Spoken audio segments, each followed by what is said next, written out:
A small town sat nestled in the woods, far away from the city lights, where the trees grew thick and the air felt heavy with age. The locals always warned outsiders about the Whispering Hollow. It wasn't on any map, but if you knew where to look, you could find it. An eerie, desolated patch of woods that no one dared to enter after dusk. There were stories about the hollow, of course. Everyone knew someone who had seen something strange there. Most of the tales were whispered between the older folks, their voices dropping to a hushed tone, and when they spoke of it, they said that at night the woods would come alive with soft whispers. Voices too faint to understand, but impossible to ignore. The wind would carry them through the trees, and even if you couldn't hear the words, you could feel the weight of them pressing against your mind. One evening, a young man named Aaron, new to the town and skeptical of old wives' tales, decided to prove there was nothing to the rumors. Armed with nothing but a flashlight and his courage, he ventured into the hollow just as the sun dipped below the horizon. At first, everything was calm. The air was cool, the ground soft underfoot, and the trees swayed gently in the breeze. But then, as the last light of day disappeared, the whispers began.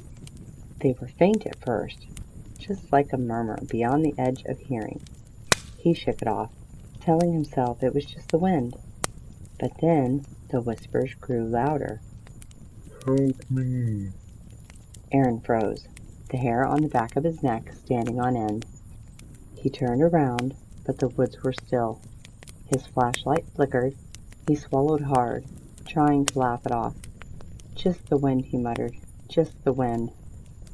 But the whisper came again, this time clearer. Come closer!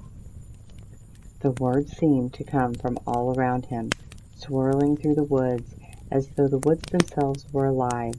He backed up, his heart racing. "Who's there?" he called out, his voice shaky. Help me! The voice was weak, distant, but unmistakably human. Aaron's stomach churned. There was no one in sight, and yet the voice was getting louder, as if whatever it was drawing closer. His breath caught in his throat, and then he saw something move in the darkness. A shadow, too tall, too thin, its form barely visible against the trees. Without thinking, Aaron turned and ran, his pulse pounding in his ears. The whispers followed him, taunting him, urging him to stop. Come closer! They hissed. He didn't dare look back. His flashlight flickered again, but this time the beam stayed steady. He could see the trees ahead, the edge of the hollow. Just a few more steps and he'd be out. But as he reached the edge of the forest, he stumbled.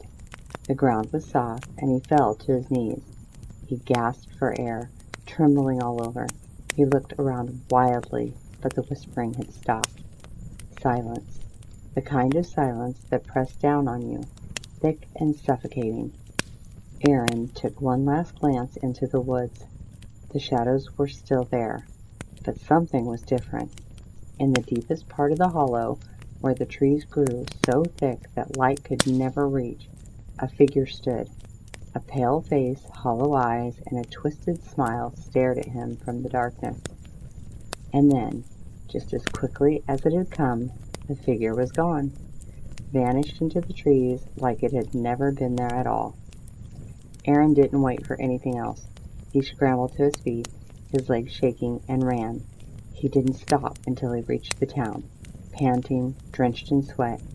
He collapsed on the front porch of the nearest house, his eyes wide, his mind racing. The next day, Aaron spoke to a few of the locals, trying to make sense of what had happened. They weren't surprised. "Did you hear the whispers?" one of them asked.